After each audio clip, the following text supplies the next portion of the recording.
기도드립니다. 아멘. 예, 오늘은 엘리사의 사역이라는 제목으로 또 함께 말씀을 나누려고 합니다. 우리가 지난주에는 엘리야에 대해서 우리가 살펴봤죠. 오늘은 그의 제자 엘리사에 대해서 함께 말씀을 살펴볼 건데, 오늘 말씀은 크게 한 3가지 정도로 우리가 이야기를 할 수 있을 것 같습니다. 오늘 우리가 몇 가지의 문제를 하나하나 살펴보면서 이 3가지 중에 우리에게 하시는, 나에게 하시는 귀한 하나님의 음성을 들을 수 있는 우리 성도님들 다 되어질 수 있기를 축복합니다. 여러분, 엘리사라는 이름의 뜻이 무엇인지 아십니까? 엘리사라는 이름의 뜻은 하나님은 구원이시다라는 그런 뜻을 가지고 있습니다. 하나님은 갈멜산에서의 그 영적 승리 이후에 침체기를 경험하게 되어지는 그 엘리야에게 엘리사를 그의 후계자로 선택하라, 기름 부어 세워라 라고 그렇게 지시하셨고, 이에 엘리야는 밭을 갈고 있는 엘리사에게 자신의 겉옷을 던짐으로써 엘리사로 하여금 자신이 선지자로 선택되어졌다라는 것을 깨닫게 합니다. 그렇게 택함을 받은 이 엘리사는 언제나 엘리야 곁을 떠나지 않고 엘리야가 하늘로 올려질 때까지 그렇게 함께 동행하게 되어지죠. 마지막에는 엘리야가 그런 엘리사에게 내가 네게 어떻게 해야 할지를 구하라 라고 그렇게 이야기를 합니다. 이 말을 달론말로 하면 뭐냐면, 네가 원하는 게 뭐냐? 나하고 그렇게 붙어 다녔는데 너는 원하는 게 뭐냐? 라고 그렇게 말하는 거죠. 그때 엘리사가 한 가지를 구합니다. 그게 이제 여러분들 잘 아시는 그런 내용이에요. 9절 말씀해 보니까 당신의 성령이 하시는 역사가 갑절이나 내게 있게 하소서. 이 내용을 우리는 많이 들어서 알고 있죠. 이 말을 우리가 간단하게 이야기하면 갑절의 영감, 그렇게 이제 엘리야의 갑절의 영감을 나에게 주소서, 그렇게 이야기하는 거잖아요. 스승에게, 엘리사에게 성령이 하시는 역사가 자신에게 갑절이나 일어나게 해달라. 야, 정말 여러분 대단한 그런 기도의 내용이지 않습니까? 이 엘리사의 요구가 그대로 응답되어져서 엘리사는 스승에게 일어난 그 성령의 역사를 갑절이나 경험하게 되어집니다. 자, 그렇다면 엘리사가 갑절의 영감을 받게 되어진 이유는 무엇일까요? 자, 1번 문제는 왜 엘리사가 영감을 구했냐가 아니라 갑절의 영감을 어떻게 해서 받게 되었냐라는 그런 질문으로 여러분들이 보시면 될 것 같습니다. 엘리사가 스승에게 성령이 역사하시는 역사가 갑절이나 있게 되어지는 놀라운 역사를 경험하게 되어지는 것은 그가 스승을 떠나지 않았기 때문입니다. 그러니까 엘리야에게 일어났던, 엘리사의 스승이었던 엘리야에게서 일어났던 그 성령의 역사가 갑절이나 있게 되어지는, 그 응답을 받게 되어진 이유가 뭐냐? 엘리사가 엘리야를 떠나지 않았기 때문이다라는 거예요. 여러분, 우리가 읽은 그 본문 말씀 전후로 해서 그 본문들을 쭉 보면 엘리야는요, 엘리사에게 너는 여기 있으라 라고 그렇게 3번이나 이야기합니다. 자, 열왕기하 2장 2절에 엘리야가 엘리사에게 이르되 청하건대 너는 여기 머물라 라고 그렇게 이야기했죠. 그리고 또 보니까 4절에 보니까 엘리야가 그에게 이르되 엘리사가 청하건대 너는 여기 머물라, 2번째 이야기했죠. 또 3번째 6절에 엘리야가 또 엘리사에게 이르되 청하건대 너는 여기 머물라. 지금 스승이 제자에게 자꾸 니는 여기 머무러라, 니는 여기 머물러라. 무슨 말이에요? 니 여기 있어라, 그냥 내 혼자 움직일게. 나는 내 혼자 움직이는 게 편하다. 여러분, 엘리야는 원래 그랬잖아요. 사회 갈 때 항상, 좀 이런 표현이 좀 그렇지만 독고다이였습니다. 항상 혼자 우상을 섬기는 선지자들하고 붙었고요. 항상 혼자 그렇게 다녔어요. 그런데 제자가 생기니까 계속해서 시시때때로 자기 옆에 붙어가지고 그렇게 따라다니니 어찌 보면 좀 귀찮지 않았을까라는 그런 생각도 들어요. 어쨌든 엘리야가 계속해서 엘리사에게 니는 여기 머물러라, 니는 여기 머물러라, 니는 여기 머물러라, 계속해서 그렇게 이야기를 했고 성경에는 3번이나 그거를 기록하고 있는 거예요. 근데 엘리사는 스승인 엘리야가 여기 머물러라고 3번이나 이야기했는데도 불구하고 참 엘리사도 고집이 셉니다. 절대 그러지 않습니다. 그럴 때마다 뭐라고 이야기하느냐? 내가 당신을 떠나지 아니하리이다.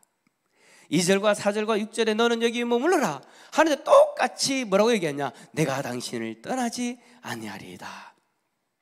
엘리사는 계속해서 그 스승의 요구를 듣지 않고 들어주지 않고 끝까지 고집을 피우면서 그 스승 엘리야의 곁에 머물러 있었다라는 거예요. 어딜 가든지 간에 따라다녔다라는 거예요.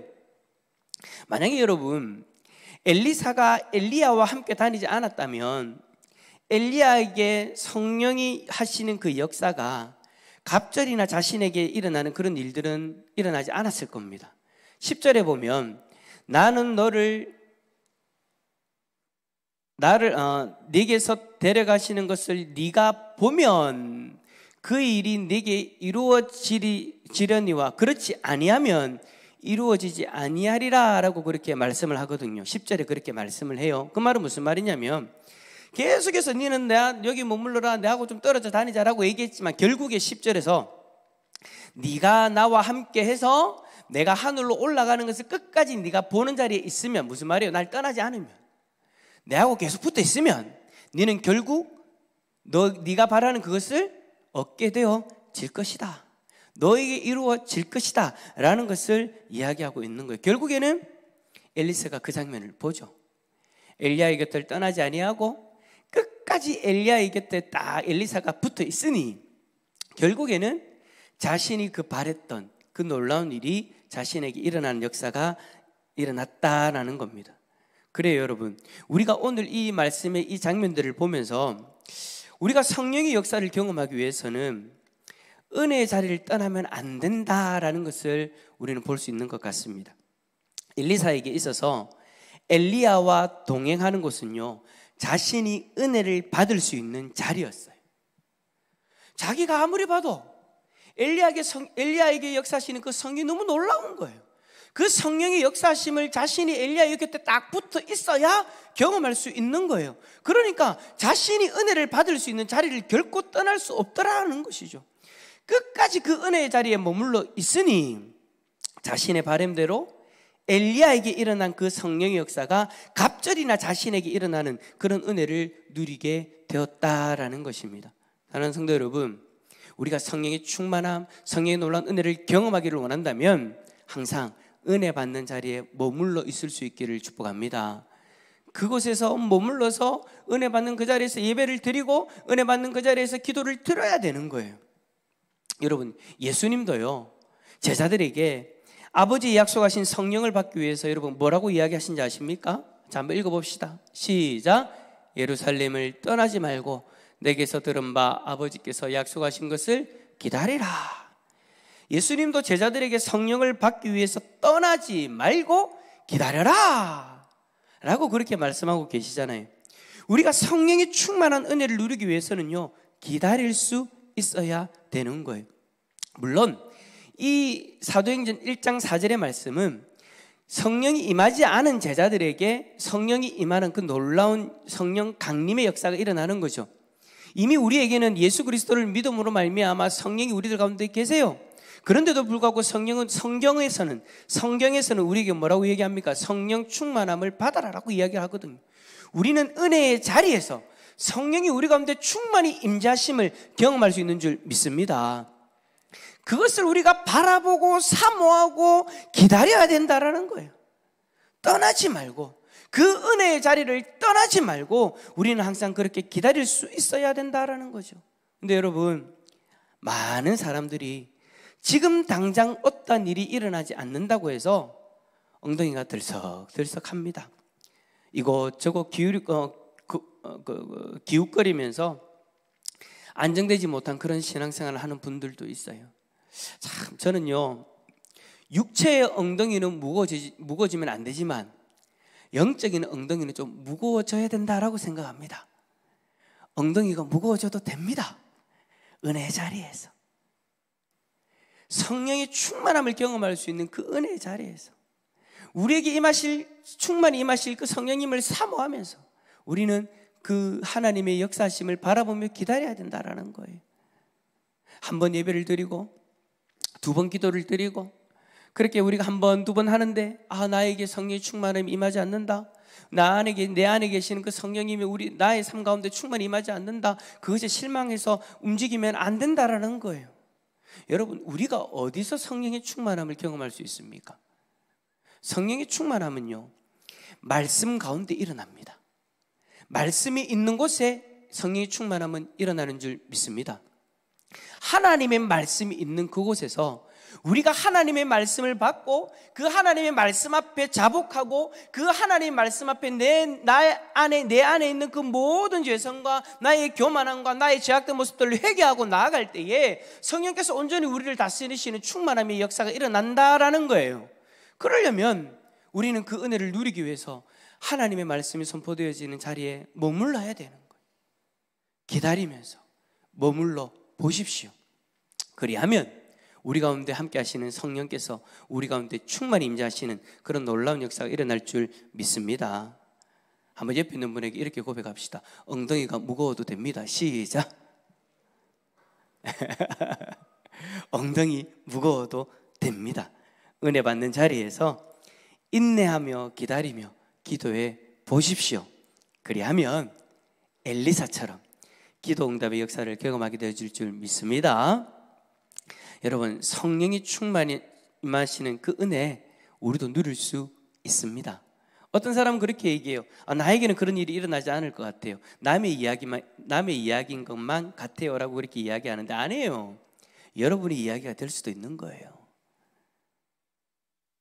우리 하나님 앞에 간절히 바라면서 하나님 말씀 앞에 나의 연약함을 내려놓고 하나님의 말씀 가운데 우리가 쭉 들어가면 우리 가운데 계시는 성령께서 우리를 충만히 다스리시는 역사가 일어납니다.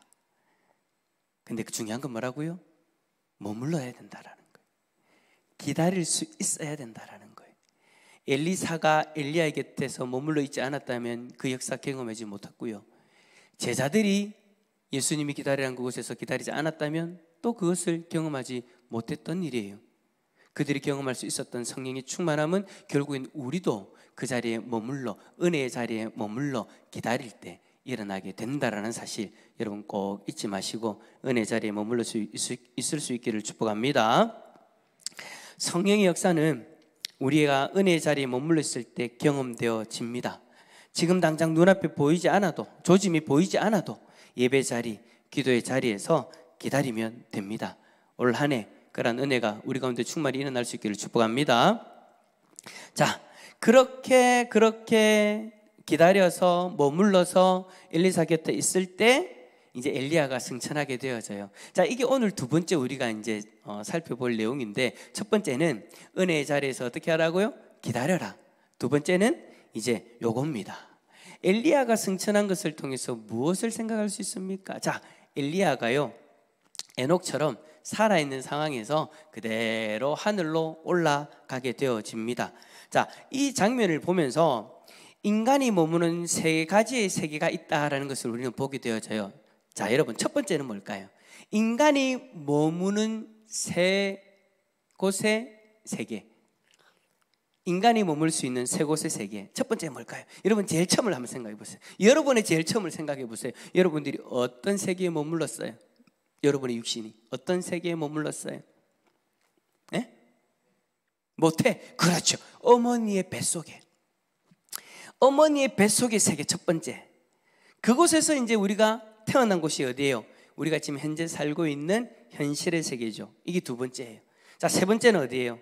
이제 이 엘리야가 승천한 것을 보면서 우리가 앞으로 들어갈 영원한 내세 곧 천국이 있구나라는 것을 우리는 보게 되어지는 거예요. 자, 1번과 2번은 이미 지나갔거나 우리가 현재 머물고 있는 세계예요. 근데 세 번째 세계는 아직 우리가 가지 못한 말씀을 통해서만 우리가 듣게 되어지고 보게 되어지는 아주 신비한 그런 세계이죠.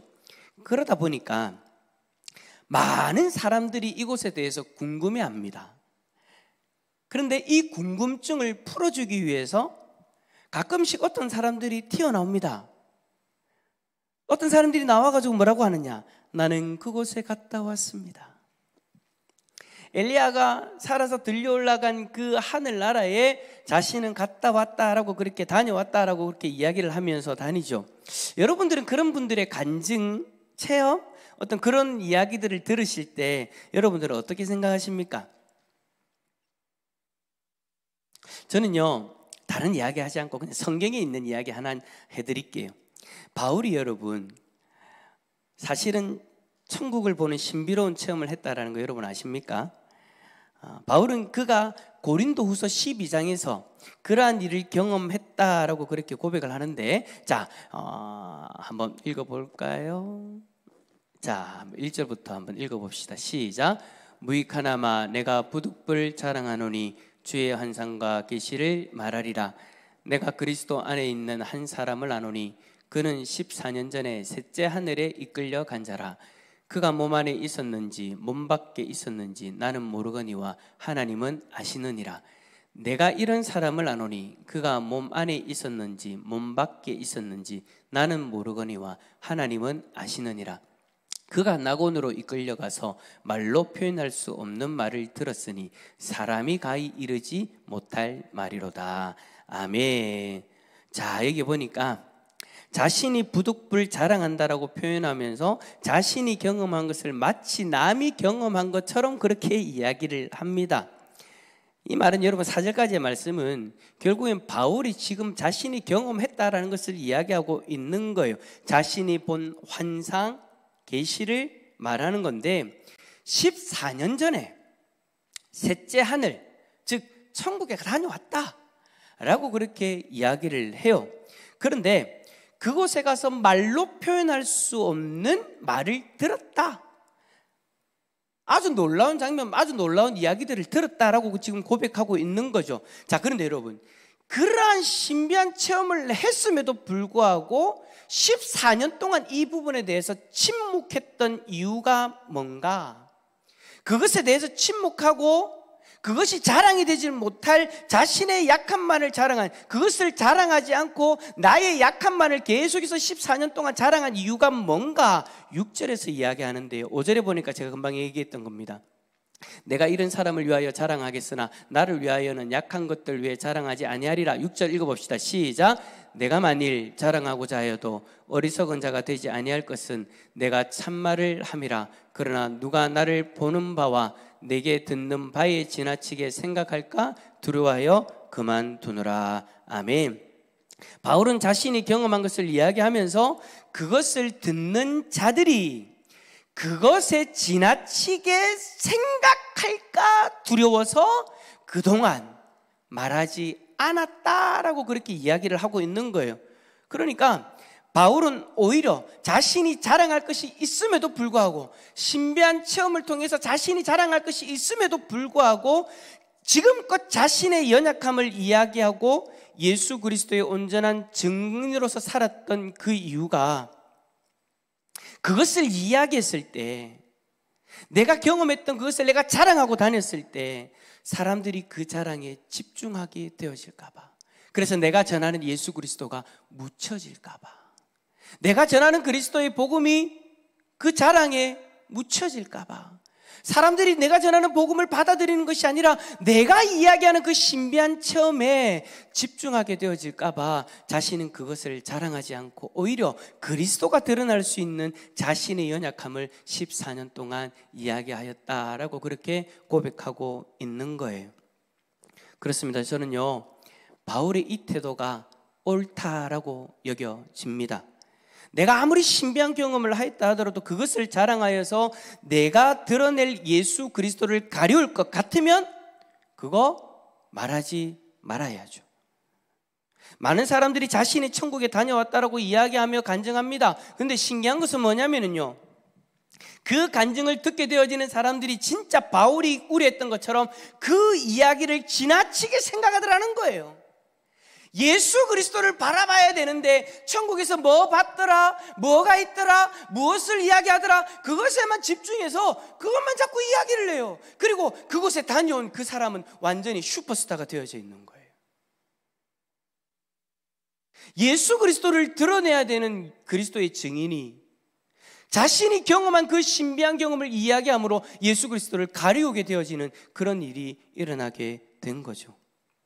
이럴 것 같으면 내가 체험한 신비한 경험보다 바울처럼 나의 약함을 드러내어서 예수 그리스도가 증거되는 것으로 만족해야 된다라는 거예요. 그게 여러분 진짜 그리스도인 아니겠습니까? 그리스도인은요, 나를 드러내는 것이 아니라, 내 경험을 드러내는 것이 아니라, 내 자랑을 드러내는 것이 아니라 예수 그리스도를 드러내야 되는 사람인 거예요. 바울은 그것이 만약에 위협받을 것 같으면, 그것이 만약에 어려울 것 같으면 자신은 아무것도 자랑하지 않겠다라는 거예요.